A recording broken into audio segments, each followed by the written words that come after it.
अमेरिकी अरबपति George Soros के बयान के बाद भारत में खलबली मची हुई है।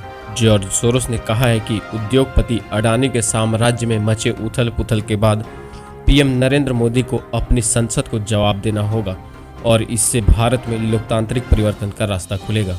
विदेश मंत्री एस जयशंकर ने अरबपति जॉर्ज सोरोस को रईस, जिद्दी, स्वच्छंद और खतरनाक बुजुर्ग करार देते हुए दुनिया को अपने हिसाब से चलाने का मुगालता वाला इंसान बताया।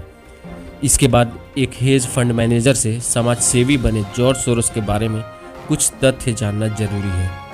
भारतीय एजेंसियों से मिले तथ्यों की जानकारी के मुताबिक जॉर्ज सोरोस का भारत की मौजूदा सरकार में अस्थिरता लाने के लिए प्रयासरत होना कोई नई बात नहीं है।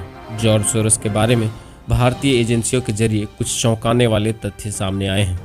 पिछले साल भारत में हुए किसान आंदोलन के समय जितने सेलिब्रिटीज़ ने ट्वीट किए, चाहे वो सिंगर रिहाना हो या प्रसिद्ध टेनिस खिलाड़ी मार्टिना नवरातिलोवा, इसके पीछे सोरोस स्पॉन्सर थे।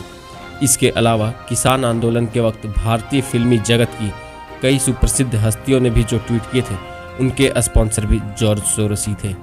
इन सभी सेलिब्रिटीज़ को ट्वीट के लिए 50 लाख से 15 करोड़ रुपए तक दिए जाने की बात सामने आई थी।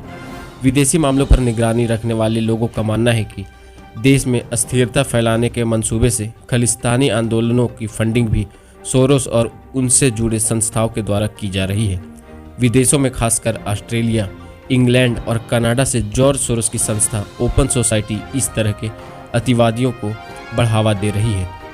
भारतीय समाज के तथाकथित एजेंट ऑफ चेंज, जिनको अंतर्राष्ट्रीय पुरस्कार मिल रहे हैं, इन सभी के पीछे परोक्ष रूप से सोरोस हैं। यहाँ तक कि मैग्सेसे पुरस्कार का मुख्य फंडर भी जॉर्ज सोरोस ही हैं। यही नहीं, भारत में यूनाइटेड नेशन संपोषित कई संस्थाओं का मुख्य फंडर भी जॉर्ज सोरोस हैं। सामाजिक क्षेत्र में काम करने वाली ऑक्सफैम जैसी संस्थाएं मानवाधिकार के नाम पर सोरोस के विशेष एजेंडा चलाने का काम करती हैं। भारतीय एजेंसियों को जानकारी मिली है कि मीडिया जगत को कुछ बड़े हस्ती, खासकर जो विदेशों में शामिल होने वाले अंतर्राष्ट्रीय सेमिनार में मुख्य वक्ता होते हैं, या फिर बड़े बड़े भारतीय सोशल मीडिया इन्फ्लुएंसर और सामाजिक कार्यकर्ता जो अपने अपने परवरिश को प्रभावित कर सकते हैं, उनमें से कई सोरोस द्वारा प्रायोजित और उनके पे रोल है।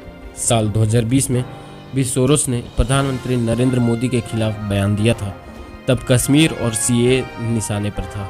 जानकारी के मुताबिक सोरोस और उनके ग्लोबल एलिट ने विश्व के बहुत सारे दक्षिणपंथी सरकारों को ध्वस्त करने में भूमिका निभाई है। इंग्लैंड, ऑस्ट्रेलिया, ब्राज़ील, अमेरिका में ट्रंप और पुतिन इसके उदाहरण देखे जा सकते हैं। सोरोस और उनके ग्लोबल एलिट पीएम मोदी के नेतृत्व वाले भारत को एक मजबूत अर्थव्यवस्था वाली दक्षिणपंथी सरकार मानते हैं। सोरोस को अडानी, अंबानी जैसे सेंटिबिलियनियर वाला एक ऐसा देश पसंद नहीं आता जिसका वाइट मूल का नहीं हो। जॉर्ज सोरोस नहीं चाहते हैं कि भारत में एक मजबूत सरकार और अत्यधिक धन वर्ग बढ़े या पनपे, जो उनके वैश्विक एलिट समुदाय के लिए खतरा पैदा कर सकता है। सोरोस और उनके साथियों का मोड्स ऑपरेंडी ये रहता है कि विश्व भर में चुनी हुई सरकारों को गिराते हैं। मीडिया, सोशल मीडिया और अन्य नैरेटिव वॉरफेयर को अपना हथियार बनाते हैं। यहाँ जब जियो पॉलिटिक्स की जगह जियो इनकम ने ले लिया है, ग्लोबल एलिट ने फिल्मथेरेपी को अपने इकोसिस्टम को जिंदा रखने का हथियार बनाया है। सोरोस उस deep state global elite gang का मुखिया है जो चंद साम्यवाद और लिबरल विश्व के नाम पर समाज में घृणा का बीज बो रहा है। सोरोस की ओर से संचालित ओपन सोसाइटी फाउंडेशन वित्त जगत के लोग विश्व के उभरते अर्थव्यवस्थाओं को भंवर में डालते हैं ताकि उससे और मुनाफा कमा सके। एक यहूदी होते हुए भी सोरोस के इजराइल आने जाने पर उसे प्रतिबंध है। कोई यहूदी फैमिली उसके साथ संबंध नहीं रखता। उनकी 3 पत्नियां यहूदी नहीं थी। सोरोस के बारे में मिली जानकारी के मुताबिक उन्होंने अपने जन्म स्थान हंगरी में नाजियों के आक्रमण के बाद खुद को क्रिश्चियन बताया और हजारों यहूदियों को पकड़वाने के बाद उन पर खुद लंदन भागने का आरोप लगाया जाता रहा है। आज भी यहूदी लोग हंगरी में नाजियों के हाथों मारे गए लगभग 15,000 यहूदियों का जिम्मेवार सोरोस को मानते हैं। जॉर्ज सोरोस, जो यहूदी मूल के हंगरी के मूल निवासी हैं और वर्तमान में अमेरिकी नागरिक हैं।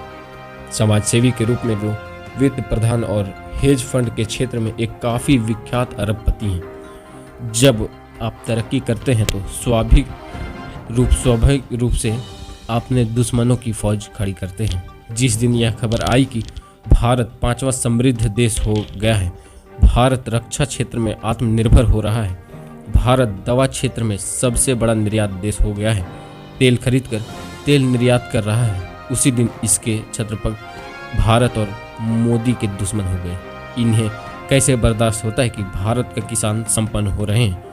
भारत के देशद्रोहियों के समर्थन से सोरोस जैसे जालसाज दुश्मन खुलकर सामने आ गए।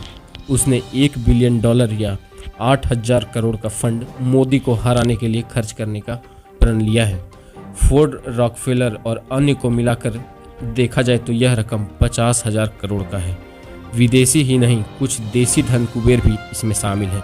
यह रकम एनजीओ से लेकर मीडिया, राजनीतिक दलों से लेकर आंदोलन जीवियों तक में बांटा जाएगा। नफरत के बीज बोए जाएंगे।